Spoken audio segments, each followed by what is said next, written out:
Well, what do you know? Looks like Prince Harry has well and truly caught the litigation bug from his wife. I mean, let's face it, he's pretty much morphed into her at this point. Now, Harry's battle against the Home Office for security has been very long-standing. He lodged it back in September of 2021, and it is only revving up and getting more and more involved at this point. And we have heard before that Rovek didn't outright deny Harry and his family's security as Meghan and Harry would like us to believe, but rather they designated him under the exceptional status category, meaning that his security needs would be assessed on a case-by-case basis, which doesn't sound like a flat-out refusal to me. Looks like it's yet another tally against the Duke and Duchess of misinformation. Last week, we learned a little bit more detail surrounding what Rovek has offered Prince Harry. Now, for those of you who don't know, Rovek is the department that is responsible for the protection of the royals in the UK. And what they've asked Harry to do after Megxit is give them 28 days notice before his arrival at any point so that they could then assess the situation and determine whether he needs security at all, and if he does, plan accordingly for it. And was that good enough for Prince Harry? Of course not. He expects 24/7 unconditional police protection every time he or his family visit the UK. And remember, this is specifically the UK, where people don't walk around with weapons like they do in the States. Never mind the fact that he and Meghan have already visited the UK with their children at the Jubilee last year, and nothing happened to them. And the visit in September last year, which was initially for some pseudo-royal tour of theirs in Europe, but which ended up, of course, extending into the funeral after the Queen's passing. And they were fine in both instances, with their own security detail and, of course, with royal protection whenever they were at royal events. I've said this before, but those visits themselves absolutely fly in the face of Harry's insistent arguments that his life and the lives of his family are endangered. Because he's just demonstrated to the court and to the world that they're absolutely fine and have sufficient security whenever they do happen to visit the UK once in a blue moon. So he's only serving to prove that he doesn't indeed need this unconditional 24/7 police protection, which he argues he wanted to pay for himself, but court documents revealed that that offer was never given until later on down the line. But we'll get to that.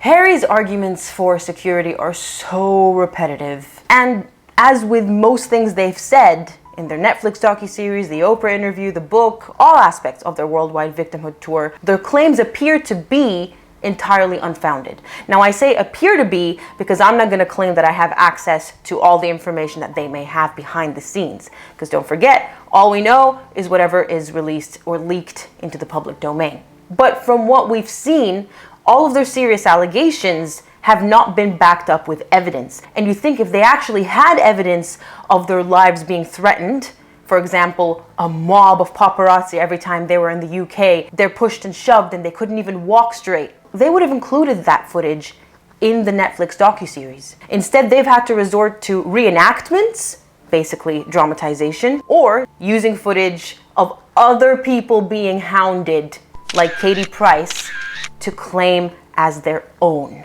Are these really the actions of people who have plenty of evidence to prove that their lives are actually endangered every time they're in the UK? And it's not like Rovek has never exercised their discretion to provide him with security after Megxit. Because back in July of 2021, when he visited the UK for the unveiling of Diana's statue, he was afforded protection, which he claims wasn't good enough, describing it as patchy, disjointed, and inadequate. Because nothing is ever good enough for the Duke of Montecito. He cited the notorious Well Child Awards of the same year, 2021, as proof that this security detail was inadequate and compromised his safety when paparazzi descended upon him as he drove his car, thereby putting his life in danger. Now, I don't know what evidence he has to back up this claim, but I do know that we have this from that event. He yet again claims that Meghan's life specifically is in danger because of her race. Now remember, he's not talking about the US or any other jurisdiction. He's talking about the UK. Well, here she is, arriving for the One Young World Summit in 2022, last September. No commotion around her, no one cared. And here she is, strolling around Kensington in 2017 with no commotion around her because no one cared.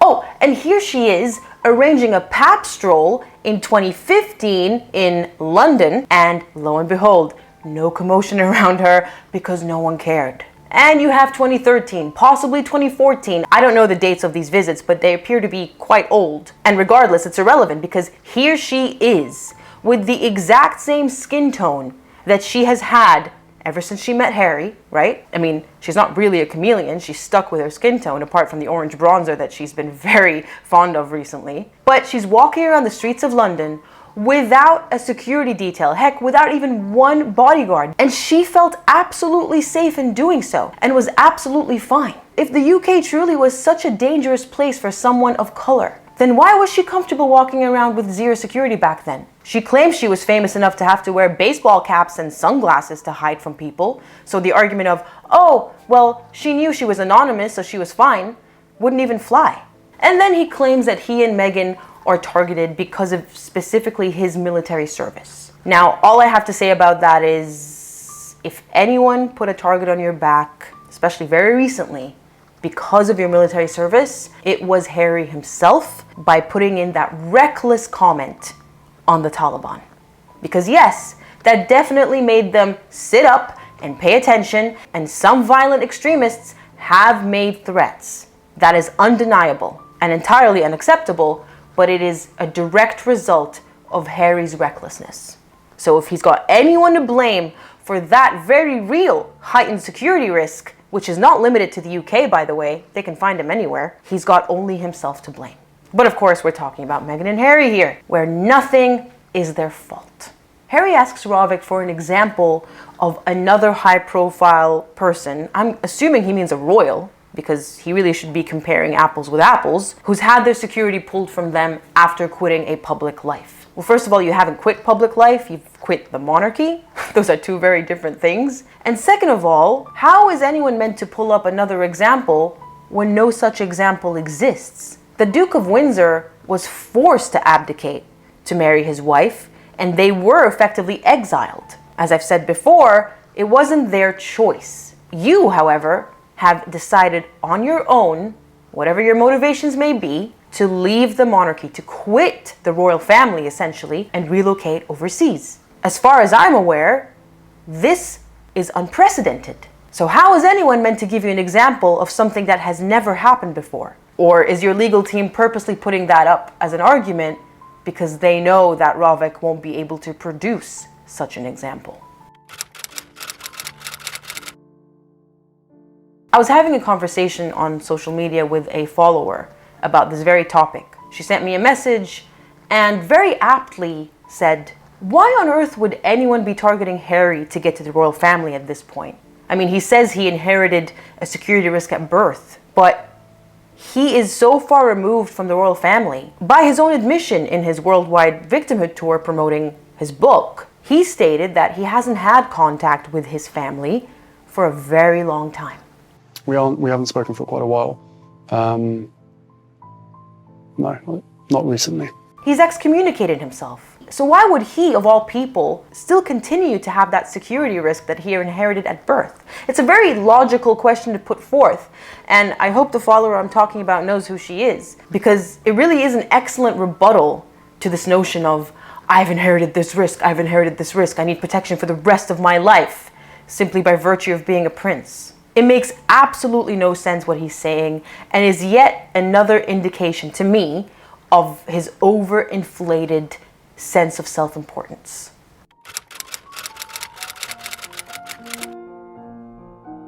Closely related to this topic is yet another new development that took place very recently, only last Friday. This time in relation to Harry's defamation case against Associated Newspapers for releasing an article in relation to the police protection case. You see how things are, it really is a tangled web at this point. So Harry is following in his wife's footsteps and has asked the court for a summary judgment in that defamation case, meaning he wants the court to rule in his favor without the case proceeding to trial, based on the argument that the defendant has no real prospect of success. That's what Harry's arguing, and that is the criteria for granting a summary judgment. If the defendant does have a real prospect of success, then the case must proceed to trial. So we're gonna have to wait and see what the judge ultimately decides, but let's discuss. Harry filed this lawsuit a year ago at this point.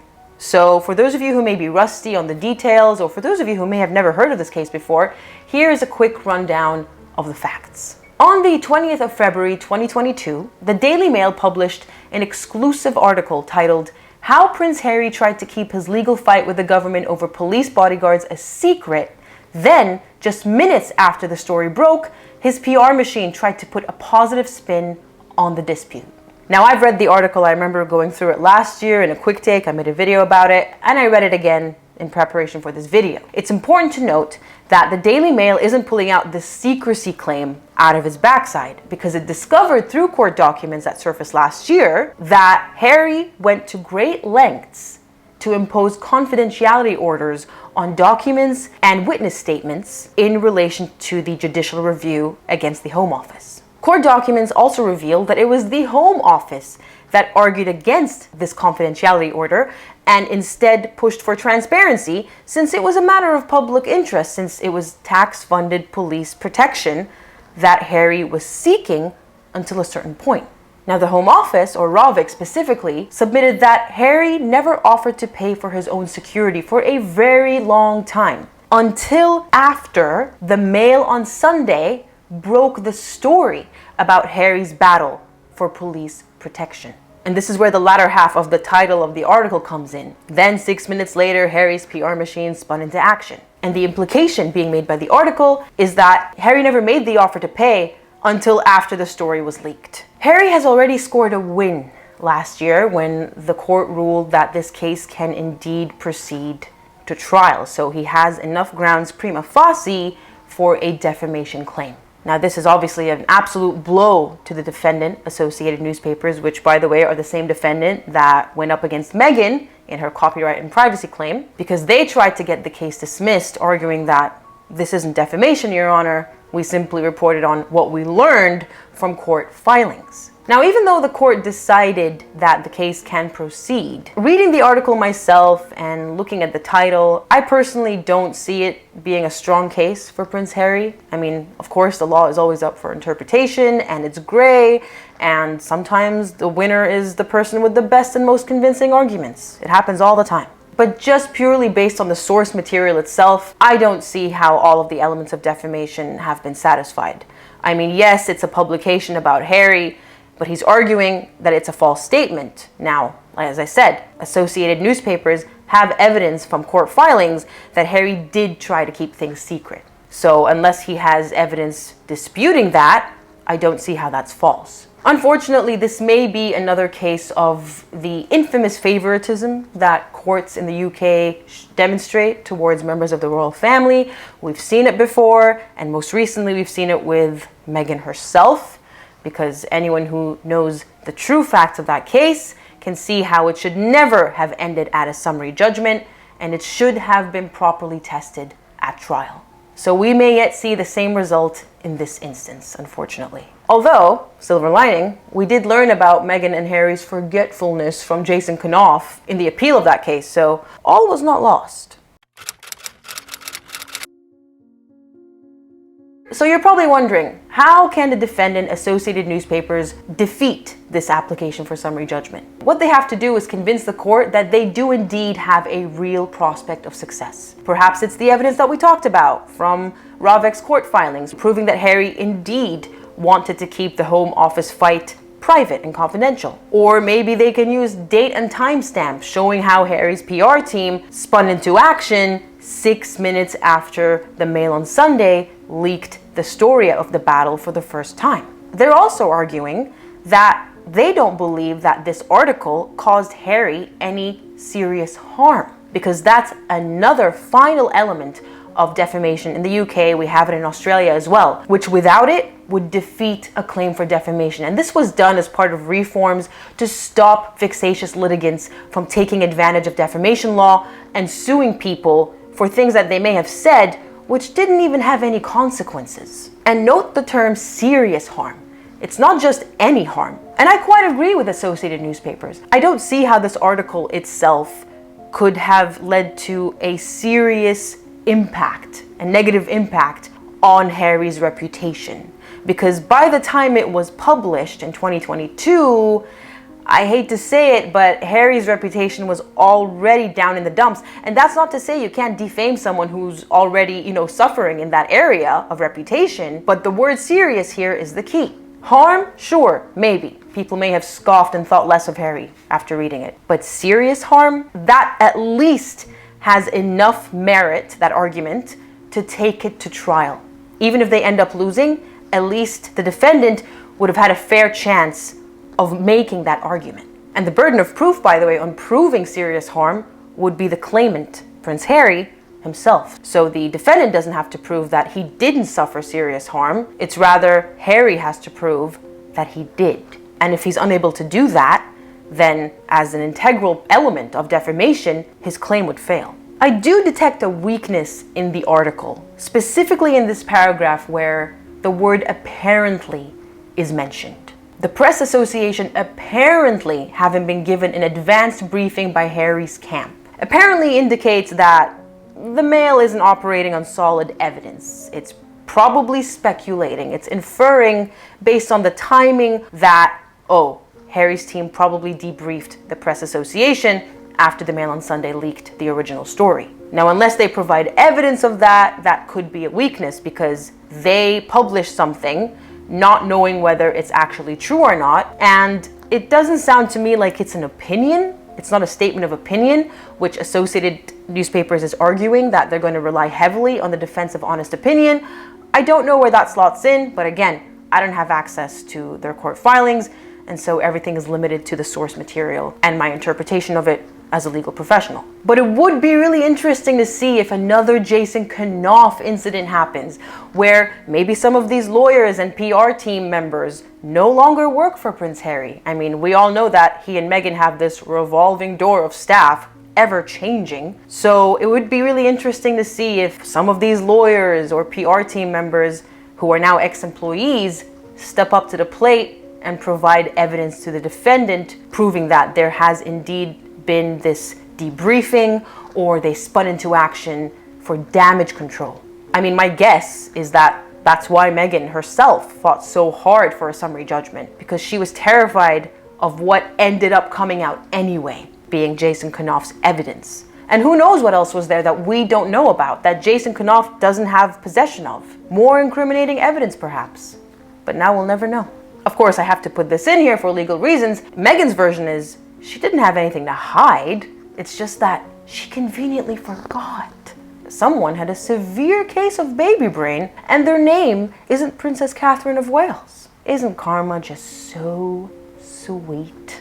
Now, I've already mentioned that Associated Newspapers intend on relying on the defense of honest opinion, which I don't necessarily understand yet. But that doesn't mean that they're not going to be relying on other defenses, because you're not just restricted to the one. Any applicable defense is open to you. I would have thought they would have gone for substantial truth, again, seeing as they have court documents to back up some of their claims in that article, or perhaps even the defense of publication on a matter of public interest. Because the topic of tax-funded police protection, the key word here being tax-funded, is without a doubt a matter of public interest. People want to know where their hard-earned money is going. So that's definitely one that could be in their arsenal. And the good thing about this particular defense is it doesn't have to be definitive. It's the same as truth. So with truth, it's substantial truth. Only the gist of the statement needs to be true, not the entire statement verbatim. And with this public interest defense, the legislation clearly states that the defendant only has to prove that they reasonably believed that publishing the statement in question was a matter of public interest. It's a subjective test, which is in the defendant's favor. Again, all of these things can be used to convince the court that they do indeed have a real prospect of success, and therefore the case should go to trial, rather than ending very abruptly in a summary judgment. Of course, without having access to a lot of these court filings, it is hard to determine how this case is going to play out. I get this comment all the time whenever I talk about a legal case. Oh, how do you think it's going to end? I don't know. No one knows. The law isn't like mathematics. There is no right or wrong. The outcome can always surprise you. Based on what I know, though, I don't believe that a summary judgment should be granted. I think the case should be tested at trial, and then may the best argument win, I suppose. And it wouldn't even end there. Then there's the appeal process, etc., etc. And that's not to say that the defendant can't appeal the summary judgment, because that's what happened in Meghan's case after all. So it wouldn't be the end of the battle, but it would be a blow nonetheless. And apart from this case and the judicial review for police protection, Harry is expected to provide testimony in the phone hacking case later in May this year in London, which to me seems to be an indication that he may be at the coronation, given that his testimony is scheduled for May. But would we really be surprised if he came all the way to London and testified without going to the coronation as a big FU to his father for not giving in to his demands? Yeah, I don't think any of us would be surprised. And speaking of those demands, boy, I've been reading through a few reports, and if they are to be believed, they are the stuff of lunacy. I'll have to save that for a future video, however, so hope you guys like this one, and I hope to catch you in the next one. What was that?